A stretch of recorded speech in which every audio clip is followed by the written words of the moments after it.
Hello, friends of Impact. My name is Akil Bernard. I am the community catalyst here at Impact Hub Houston, and also your host for today's episode of Impact Social. So, for those of you that have been on the platform before and have viewed an Impact Social, welcome back. For those of you whom this is your first time seeing an Impact Social, let me tell you a little bit about what it is. So, Impact Social is an online platform that we've created here at Impact Hub Houston to highlight our members and the impact that they're making in their communities and the world at large. It is a part of our bigger initiative to help our members be better seen, heard, and valued. And today we have a special guest on. He is an amazing Impact Hub member. I'll start there. He's also an environmentalist and also the founder of Sustainable Tech Labs. Please welcome Christian Ayuste. Hey, Christian, how are you doing today? I'm doing well, Keela. Thanks for having me on here. It's a huge pleasure to have this conversation with you and hang out and share what I can. Absolutely. I'm so grateful to be sharing space with you. And I know this is the first time we've actually met, as you put it, but we've been connected on emails. I featured you in a couple of newsletters as well. And I also follow you on LinkedIn and love Oh, thank everything you. that you're doing. Thank you. But before we jump into all of the fun stuff and we talk about all of the amazing things that you're doing, would you mind just sharing with our viewing audience a little bit about you, your impact driven organization, and the work that you do? Sure. Well, I guess because Michelle went to U of H, and I believe Grace might have some connections to U of H as well. I felt like it was worth mentioning that I did my undergrad and master's at U of H, so also a UH Cougar, just like some many other members. And actually, that's probably where my say passion for sustainability got a bit stronger. When I did my master's in engineering, I did academic research in fuel cells, and in going through that whole process of learning more about the problem that we're trying to fix with fuel cells or just energy in general, I got a set of skills that I felt like was really interesting and useful for moving towards more sustainable, say, products, etc.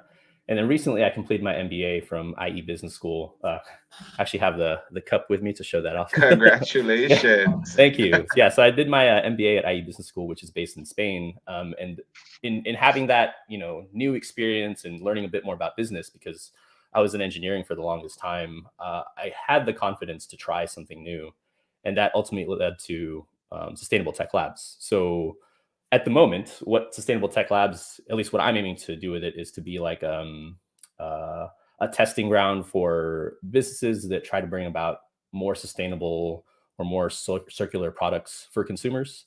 I I'm sure there's other places that have done it, so I don't think I'm doing anything new. But it is some place that I have an interest in, or a topic that I have a strong interest in, and so I decided I'm going down this route of learning more about product management, et cetera. I might as well turn it into a full-on business that I can potentially, change something in the world in terms of sustainability. So that's what's led me to Sustainable Tech Labs. And yeah, that's kind of where we are today. And we'll talk about Totes, or the current service that I'm trying to offer through STL later on in this interview, I think. That's awesome. Thank you so much for giving our viewers just a little bit more insight into you and the amazing work that you're doing. So, I guess my first question for you, Christian, is what drew you towards Impact Hub and to become a member with Impact Hub? Yeah, I actually hadn't heard of Impact Hub until one of my MBA classmates had mentioned that there's a Houston chapter. And then I dug into it, and I felt like this is exactly like the type of people that I wanted to be around, folks who are interested in fixing some of our social issues, and also seeking advice from each other. That was one thing that I was really interested in getting some more of, because being an engineer, most engineers are kind of like focused on their work. They're not necessarily thinking like bigger strategy, at least from my experience. Mhm. And then knowing that there's people out there that have that experience in social impact space, plus the entrepreneurship experience, I felt like getting that feedback or any sort of insight from other folks like that would be great. And so it just made a lot of sense to be a member with Impact Hub. And I haven't been able to contribute much lately, but I hope I will in the future to help others in their growth or in their finding opportunities for what they're looking to do. Well, let me be the first to tell you that the work that you're doing and how frequently you share the work that you're doing and all of the amazing things that you're working on is an inspiration to myself Oh, and to thank you. so many other people, especially on LinkedIn. If you have not connected with Christian on LinkedIn, this is where he posts all of his progress, which leads me to a topic that I wanted to talk about a little bit, which Sure. is a product that you recently piloted. And you kind of hinted on it a little bit. It's called Totes. So if you can, would you mind sharing with our viewing audience just a little bit more around that product and how it came to be? Sure. So the idea for Totes came around maybe October of last year. So around the time that COP26 was happening, my daughter was starting to, get a little bit older. She's roughly 3 now, so she was a little bit around 2 years old. Then COP26 was happening, and I was in the middle of my MBA studies, and all of these things were kind of happening at the same time, and it started getting me to think about, businesses in general and how we can make sustainable or self-sustaining businesses that help with social issues. And I didn't want to start with something super big, super challenging, and I felt like I should start with a problem that I have. And it just so happened that I noticed, I have like 20 reusable bags in my pantry, whatever, that I try to use. I try to be a good person and use those reusable bags, but it can be challenging to remember them every once in a Yeah. while. Right, you go to work and then you're coming back and you're like, oh, I need to stop at the store, but I forgot my reusable bag. And most people, at least me, I'm not going to go back to my house and then go to the store and then come back. That's too much to kind of fit into a really busy schedule. So I thought about that. And then I asked other friends and my MBA classmates, do you feel like this is a problem that you have? Do you feel like this could potentially be a self-sustaining business? And I got a decent like affirmative from most of them. And so I thought I would try it. I developed an app using no code software called Bubble. And Mhm. then I created an LLC because I wanted to make it official. I didn't want to just like have this random thing that I'm running outside that potentially takes your credit card information to do all this. And then people find out it's not official. So, I made it an official LLC. And basically, Totes is the aim at the moment is you would go to a grocery store or some other place that has the tote bags available. You Mhm. sign up for a membership, and then you like check out these bags. And so, if the bag has a number 123 on it, you open up your app, you type in, "Oh, I'm borrowing bag number 123." You do your shopping, etc., and then you take it home. And ideally, and this part I'm still working on, is you're able to return these bags to a convenient location that's relatively close. So you don't have to go all the way back to the store if that's too much of an effort. So in having these two spots where you have bags available to store and the place that you can return that are convenient, let's say within your apartment complex or something along those lines, you make it more convenient for people to use reusable bags. And these bags, because everyone shares them, each of these Right. bags at some point could be used hundreds of times instead of the 20 reusable bags that I have that have each been used, 3 times, if that. So that's the hope. I love that initiative for so many reasons, especially because I lived in California for a little bit, and Mm. every time you had a bag, they charged you 10 cents. So the concept of using a reusable bag is not foreign to me, but like you, I have so many of them at the house, and I oftentimes forget to grab them when I'm going to the grocery store, and then I come Right. back and I have all of these plastic bags. So I love the initiative. I love the motive behind it. Thank you. Can you tell us a little bit more around how the pilot has been going and some things you probably learned along the way? Sure. The pilot has been very enlightening for me. I've learned a lot of, I would call them tough lessons. I imagine when most people start something like this or any sort of entrepreneurial venture, they're Mhm. thinking, this is the most amazing idea. Everybody is going to be on board with this. This is not going to be a problem. I'll be rich or successful or whatever in like 3 months or 6 months or something along those lines. That is definitely not the case, at least for me. That is not the case that I'm experiencing. I mentioned in one of my LinkedIn posts that I had such a difficulty getting into a grocery store where, based on the research that I did, surveys, et cetera, the core customers or the target customers for the reusable bag service would probably be at a grocery store because, Right. that's a place that people stop very, very often right after work or whatever their busy schedule allows. But because I had a challenge getting into a store, I decided to go to a farmer's market, which is the Uptown Farmers Market, Uptown Park Farmers Market, just off of 610 near the Galleria.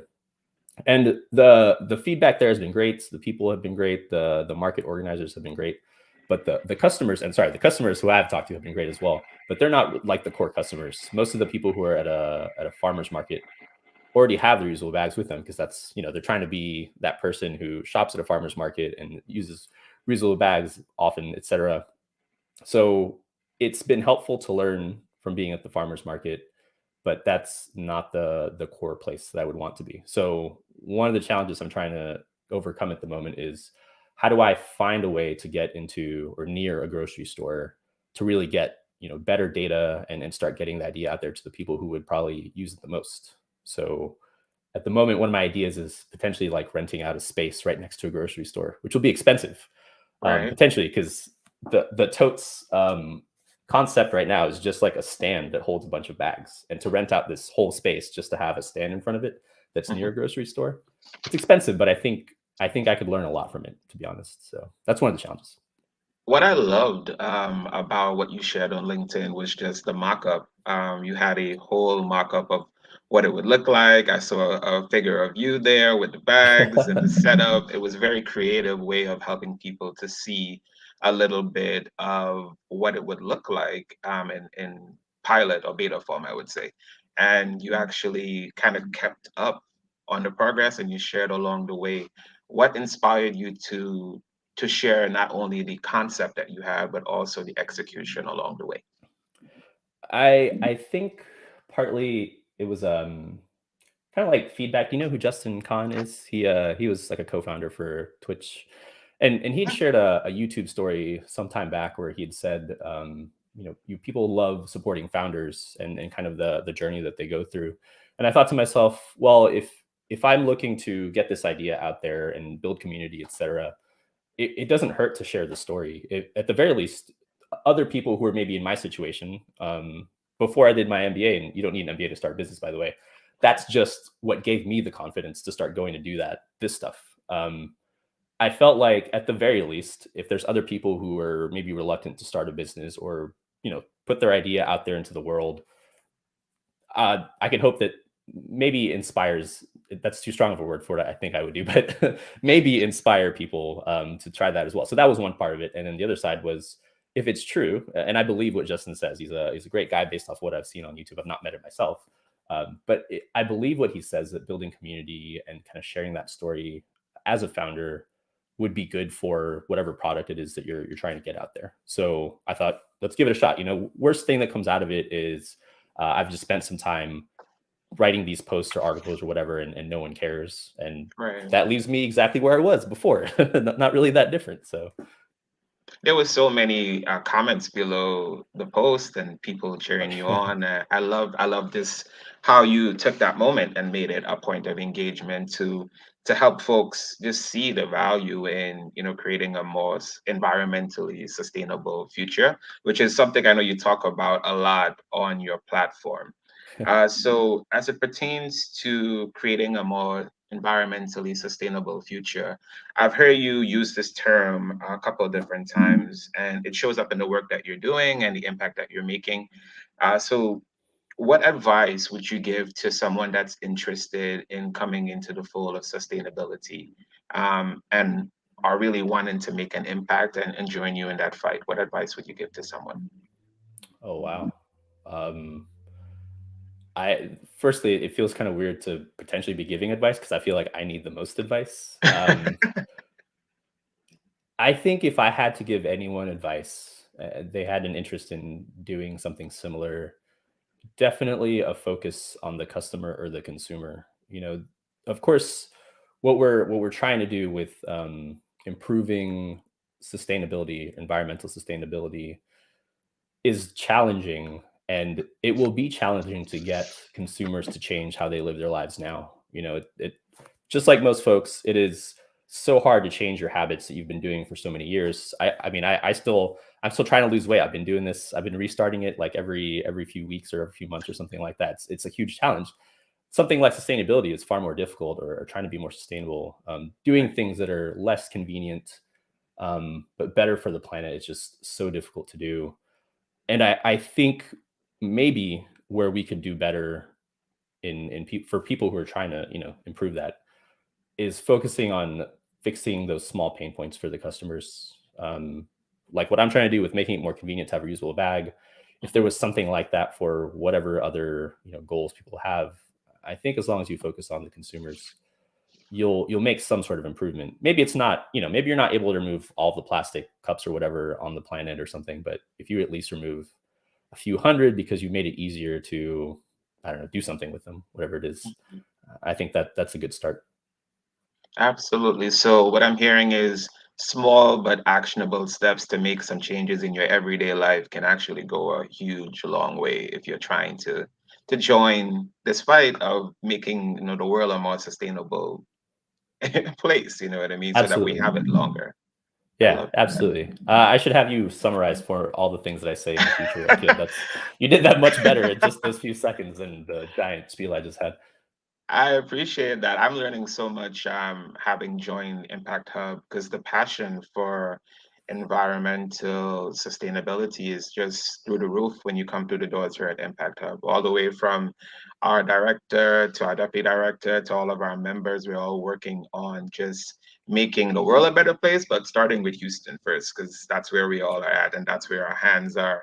We're in that pot together. So Right. on that note, the term social entrepreneur is another term I know you identify with, and also a term that we use quite frequently here at the Impact Hub.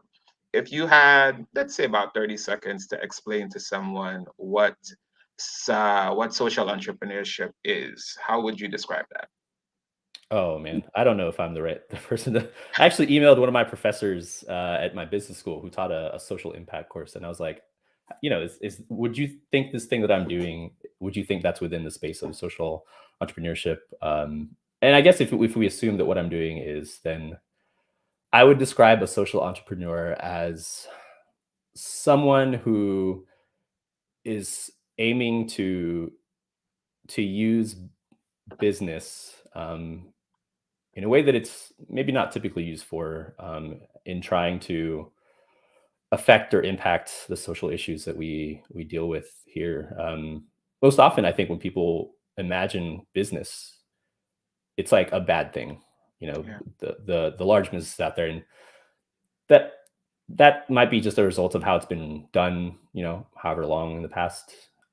But I feel like there's no way for you to do something that's a good social cause without making sure it's self-sustaining as a business. It requires resources, it requires people, all that stuff, it requires money. And I feel like maybe that's what social entrepreneurs try to do, is trying to combine the world of business and try to use it for something more in the social impact space. yeah. You did a perfect. That was a great job. Oh, You thanks. hit the nail right on the head. Thanks. As a social entrepreneur yourself, I guess my biggest question for you, and I would love for you to share this with our viewing audience, is what are some of the challenges that you faced as a social entrepreneur getting your business up and running?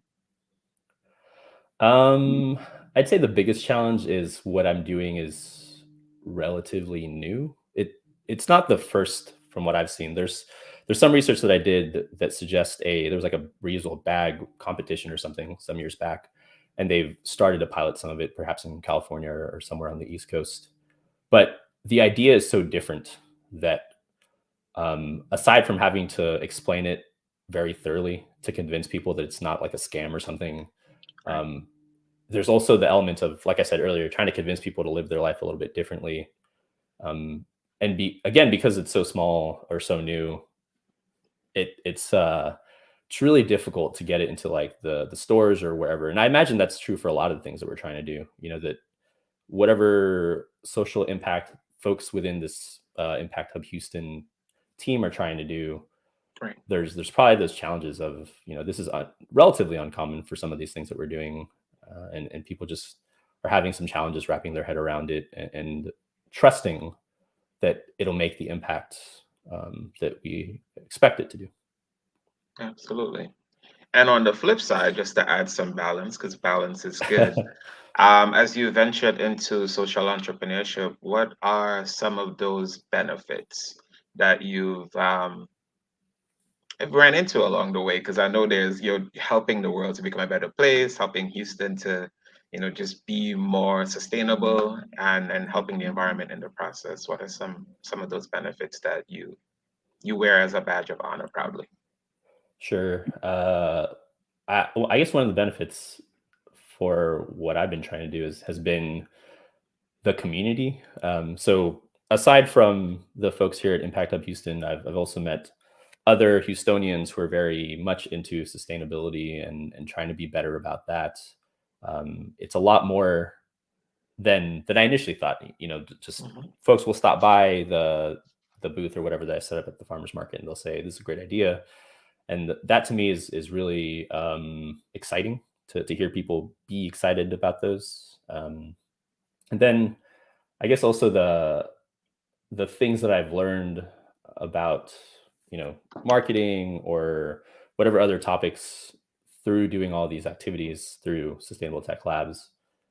Those have been really great as well. So I feel more knowledgeable, and I would say those the knowledge that I've gained has also resulted in new skills that I've really enjoyed using. Absolutely. So, as a founder of an organization that's dedicated to improving environmental sustainability, where do you think we need to make the most change, as far as producers and consumers go? Like, where do we need to focus on, driving the most change at the moment? Oh man. um,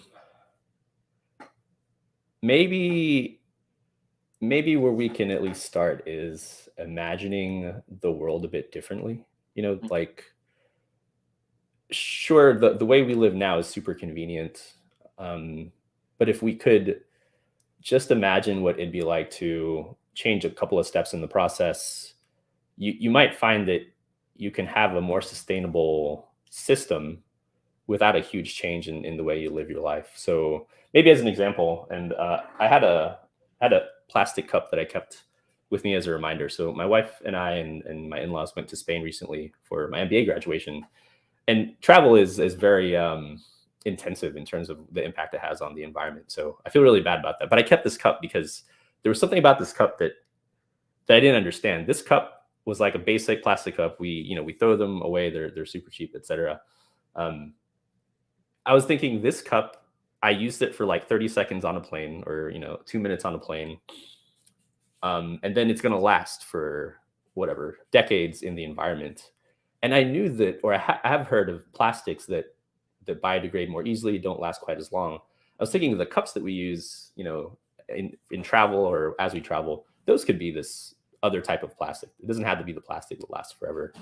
I don't know what it takes to get from the plastic that lasts forever to making this other cup that could degrade within a year or something along those lines. But I just felt like that would be a way to continue having a disposable cup that's good for the bottom line, et cetera, for these airlines, but also not impact the environment for quite as long. I just think it takes a bit of imagination. Yeah, reimagining how you view the world and getting super creative. I think that's the message that you echo in all of the posts that you put out on LinkedIn and all of the products that you're working on. So if you haven't heard it in more recent times, thank you for the work that you're doing. It's super important Oh, that, we create more platforms like this for people like you to share, just inspiration around making small but actionable steps to become more environmentally sustainable, of an environment. So we'll start there. So here's another question I have for you on a more fun note. So when you're not, spreading the word around how important it is for us to save the environment and to become more sustainable, what are you doing for fun? I do a bit of gaming. So my wife will often reminds me and my friends the amount of gaming that I do in my free time.